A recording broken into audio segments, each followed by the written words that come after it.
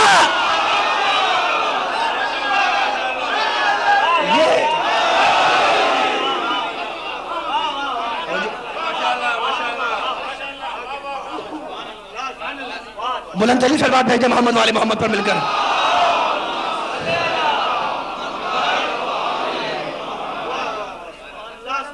بس علی وارث، علی وارث کا نعرہ لگانے والوں کی خدمت میں میں نے اپنے نبی کے حوالے سے جو پیغام دینا تھا وہ پیغام دے دیا. میں تمہیں دو چیزیں چھوڑ کے جا رہا ہوں، ایک قرآن ہے خاموش ہے، دوسرا بولتا ہوا علی ہے. قرآن ترکہ بنے گا، علی وارث بنے گا. اور اگر ان دونوں سے متمسک رہے تو رسول کہتے ہیں کہ ہرگز ہرگز میرے بعد گمراہ امت نہیں ہوگی اگر دونوں سے متمسک رہی. متفق بین الفریقین روایت ہے. تو اب قرآن ترکہ ہے، علی قرآن کا وارث ہے. بس جتنے داہنے بائیں علی کے چاہنے والے باہر تک بیٹھے ہوئے، آگے پیچھے بیٹھے ہوئے ہیں، ایک مجھے وراثت کا مسئلہ بیان کرنے دینا. آپ کو آپ کے جہاں جہاں سے آئے ہوئے ہیں، ہندوستان سے، پاکستان سے، جن علاقوں سے آئے ہوئے ہیں آپ، بھائی آباء و اجداد سے وراثت میں زمینیں ملتی ہیں یا نہیں؟ مکانات، زمینیں ملتی ہیں نا؟ ٹھیک ہے. اب فرض کر لیں کہ آپ کو آپ کے آباء و اجداد سے، باپ سے، دادا سے، پردادا سے کچھ زمین وراثت میں ملی. بس اس پیغام کو پہنچا دوں میں تو انشاءاللہ آگے بڑھوں گا. آپ کو مکان ملا، دکان ملی، زمین ملی. اب آپ نے اس زمین پر مکان بنایا، مکان بنا کر آپ اس میں رہ رہے ہیں، وراثت میں ملا ہے. اناؤنسمنٹ ہوا جناب کہ مجلس ہوگی 9 بجے، امام بارگاہ تشریف لے آئیے گا. آپ نے قفل لگایا، گھر کو تالا لگایا، تالا لگا کر آپ امام بارگاہ میں آ کر بیٹھ گئے. اب مجھے موقع ملا، وراثت میں جو آپ کا مکان تھا نا اس کو تو آپ نے لاک کیا اور لاک کر کے آپ آ کے بیٹھ گئے. مجھے موقع ملا، میں بس جتنے داہنے بائیں بیٹھے مولا سلامت رکھے علی کے چاہنے والے بڑے نعرے لگ گئے، ایک پیغام دیتا ہوا آگے بڑھوں گا میں. مجھے موقع ملا، میں ممبر سے اترا. اترنے کے بعد میں نے فوراً آپ کے گھر کا رخ کیا. میں جب گیا گھر پر تو تالا لگا ہوا تھا. میں نے تالا توڑ دیا، تالا توڑ کر میں اندر داخل ہوا. پہلے میں نے بیسن تلاش کیا، پھر میں نے وضو کیا. وضو کرنے کے بعد میں نے مصلی بچھایا. مصلی بچھانے کے بعد میں نے اللہ اکبر کہا. پھر میں نے سورہ حمد پڑھا، پھر میں نے سورہ قل احد پڑھا، پھر میں نے رکوع کیا، پھر میں نے سجدہ کیا، پھر میں نے تشہد پڑھا، پھر میں نے سلام پڑھا. بس مجھے اتنا بتلا دے کہ مجھے ثواب ملے گا یا گناہ؟ 73 کے 73 فرقے میرا گریبان پکڑ لیں گے کہ اسد چوری مکان تھا غصبی. تم نے نماز کیسے پڑھی غصبی مکان میں؟ تو شہید تو کہتا ہوں کہ بھائی دین کا وارث ہے علی. اگر بغض علی رکھ کر نمازیں پڑھو گے تو رحمتیں تو نہیں آئیں گی، لعنتیں آ جائیں گی.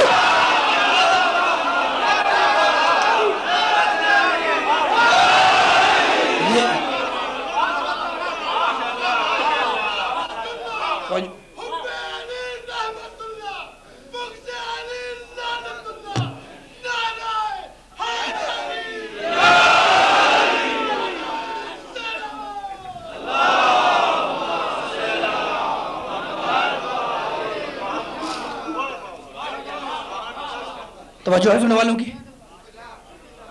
علی دین کا وارث ہے تو اب اگر علی سے بغض رکھ کر عبادتیں کی جائیں گی تو قبول نہیں ہوں گی، اس لیے کہ علی وارث ہے.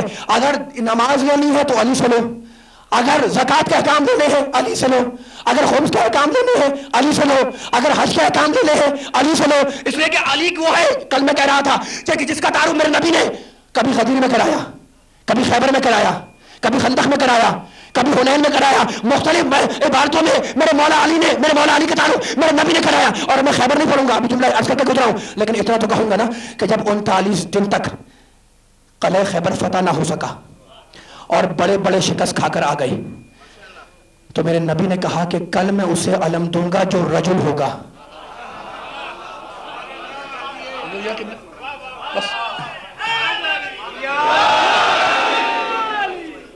کل میں اسے علم دوں گا جو مرد ہوگا. اب آپ واقف ہیں عربی زبان سے, قرار ہوگا, غیر فرار ہوگا, اللہ رسول کو دوست رکھتا ہوگا, اللہ رسول اسے دوست رکھتے ہوں گے, وہ خیبر کا قلعہ فتح کیے بغیر واپس نہیں آئے گا.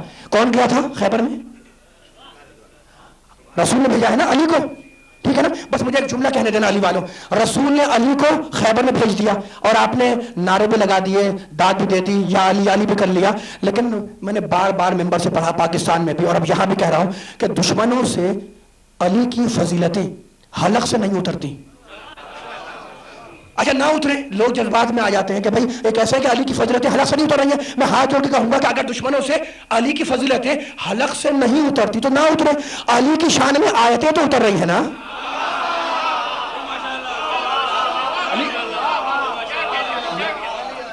علی کی شان میں آیتیں تو اتر رہی ہیں نا. تو مجھے آیتیں نہیں پڑھنی, آیتیں پڑھ چکا میں, بس تقریر کو آخری بلوں سے قریب کر رہا ہوں. کہ اب مورخ نے جو جملہ لکھا ہے جملہ سنیں اور تقریر ختم ہو رہی ہے. کہنے لگے خیبر کے میدان میں علم کا ملنا, یہ تو ہے رسول نے بلا کے علم کو علی کو عطا کیا تھا, لیکن مورخ نے ایک جملہ لکھا کہ خیبر کے میدان میں علی کو علم کا ملنا یہ کوئی کمال کی بات نہیں تھی, یہ تو علی کا مقدر تھا. یہ علی کا مقدر تھا کہ علی کو علم مل گیا. اس میں کمال کون سا ہے, اس میں فضیلت کون سی ہے؟ یہ مورخ نے لکھا, بڑے مشہور مورخ نے لکھا. اچھا تو اب مان لیں اس کو مان لیں کہ خیبر میں علم کا ملنا علی کو یہ کوئی فضیلت نہیں تھی بلکہ علی کا مقدر تھا. لیکن ایک جملہ تو کہوں گا نفسیات سے واقف لوگوں کے سامنے کہ انسان کی نفسیات ہے کہ جب انسان کا کام نہیں بنتا تو وہ مقدر کو برا کہتا ہے. بس مولا آپ کو شاید و بات رکھے جس بیداری سے آپ سن رہے ہیں. بھائی بچہ امتحان میں پاس ہو گیا, آپ گئے, آپ نے مٹھائی پیش کی, جناب مبارک ہو, بچہ پاس ہو گیا. کہنے کہ ہاں بھی بچے نے دن رات لگا دیا, بڑی محنت کی, بڑی فرسٹ ڈویژن سے پاس ہوا, اور خدا نہ خاصا فیل ہو گیا. آپ نے پوچھا جناب کیا ہوا؟ کہا کیا کریں, مقدر خراب تھا. بچے کا مقدر خراب تھا, ٹھیک ہے نا. تو اب کسی کو علم ملا اس کا مقدر تھا.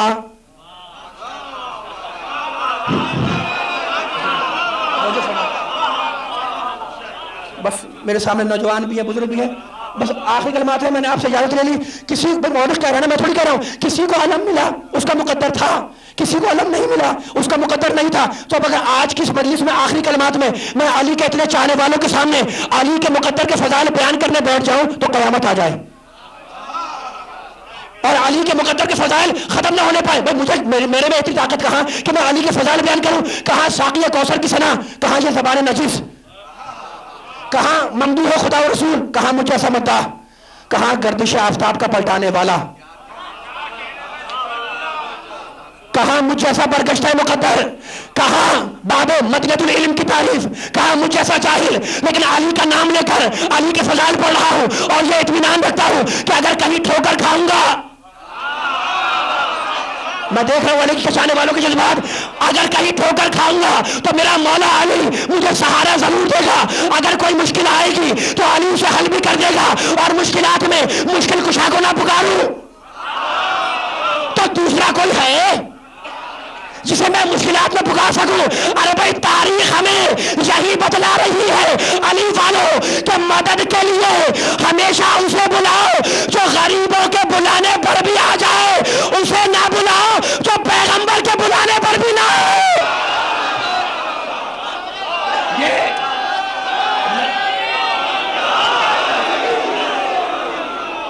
مشکل میں انبیاء نے کہا یا علی مدد, مشکل میں انبیاء نے کہا یا علی مدد, ماشاءاللہ, اور ہجرت میں مصطفیٰ نے کہا یا علی مدد. مشکل میں انبیاء نے کہا یا علی مدد, اور ہجرت میں مصطفیٰ نے کہا یا علی مدد. میں کیا کہوں کہ طالب نصرت ہے, کون کون خیبر میں کبریا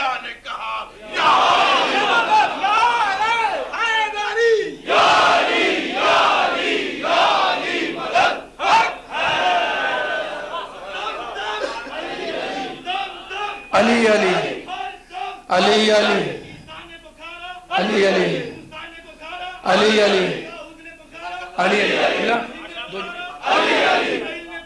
علی علی علی علی علی ماشاء اللہ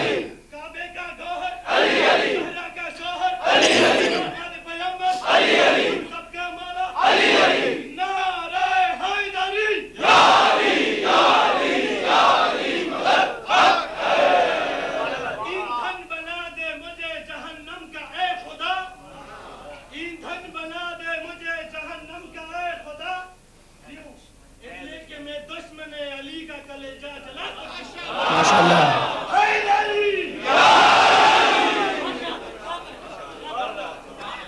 بھائی علی کے چاہنے والے بیٹھے ہوئے ہیں، اگر اجازت ہے تو شاعر کے 6 میں سے میں بھی پیش کروں.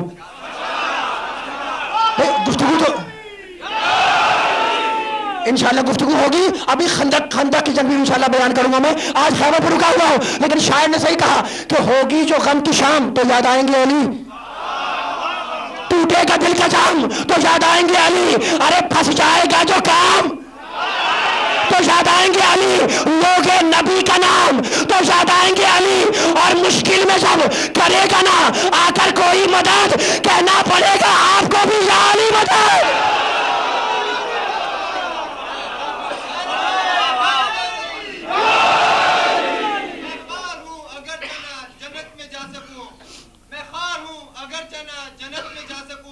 ممکن ہے بعد مرگ ہی کوئی کام آ سکوں، ایندھن بنا دے مجھ کو جہنم کا اے خدا کہ دشمن علی کے کلیجے کا جلا.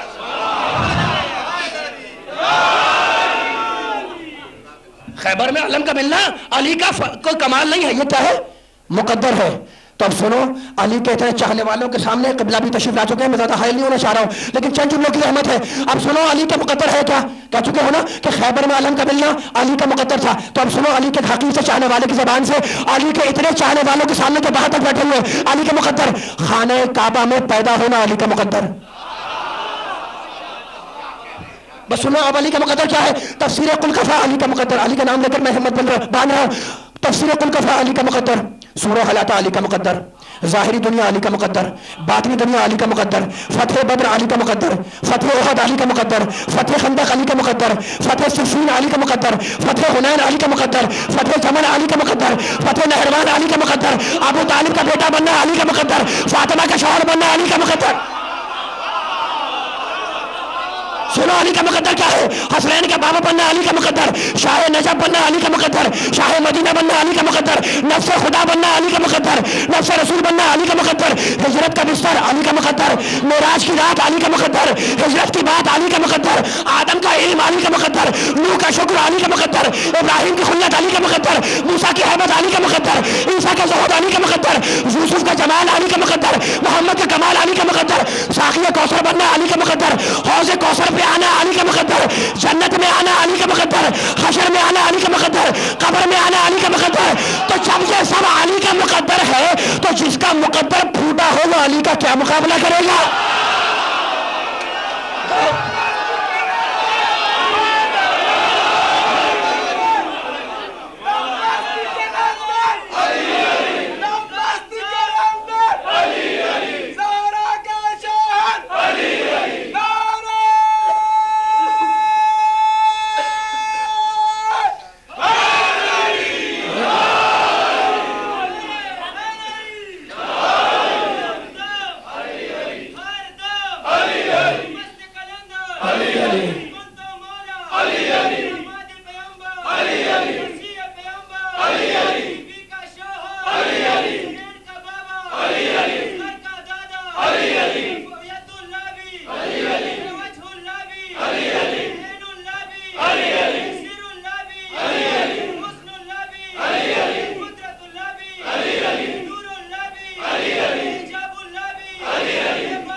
ماشاءاللہ.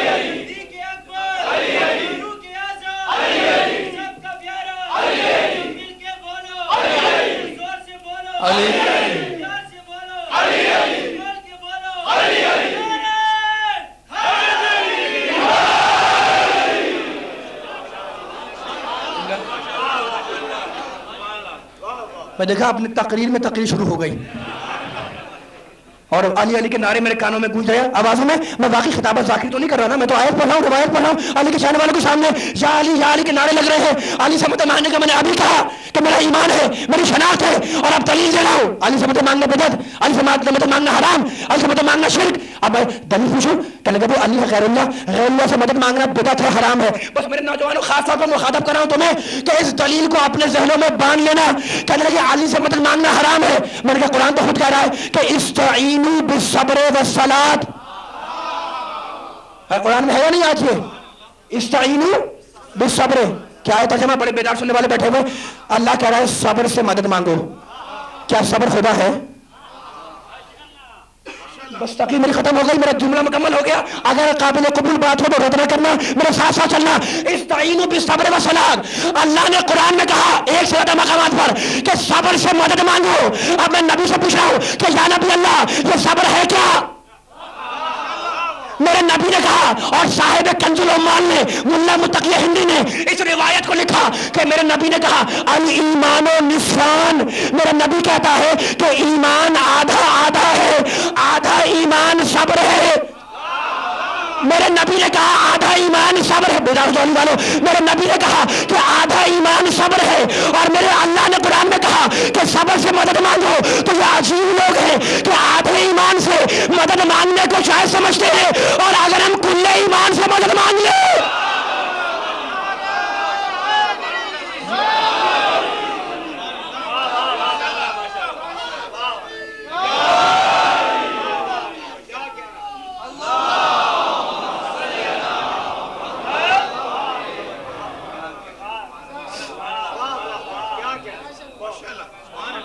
فضائل انبیاء کی میزان ہے علی ابن ابی طالب. انبیاء کے فضائل کی میزان علی, اور انبیاء کے مصائب کی میزان حسین ابن علی. بس عزاداروں میں کیسے دو جملہ مصائب کے بیان کروں. کل میں غازی عباس کے مصائب پڑھ رہا تھا, لیکن میں کیا کروں علی والوں, میں کیا کروں, تقریر ادھوری رہ جائے اگر یہ جملہ نہ کہوں کہ جب میرا مولا کربلا سے چلا, جب میرا مولا مدینہ چھوڑ رہا تھا, تو راوی کہتا ہے کہ میں نے حسین کے لبہائے مبارک کو حرکت میں دیکھا. حسین کہہ رہے تھے کہ اگر میرے نانا کا دین میرے قتل کے بغیر نہیں بچ سکتا تو تلواروں آؤ اور میرا گلا کاٹ دو.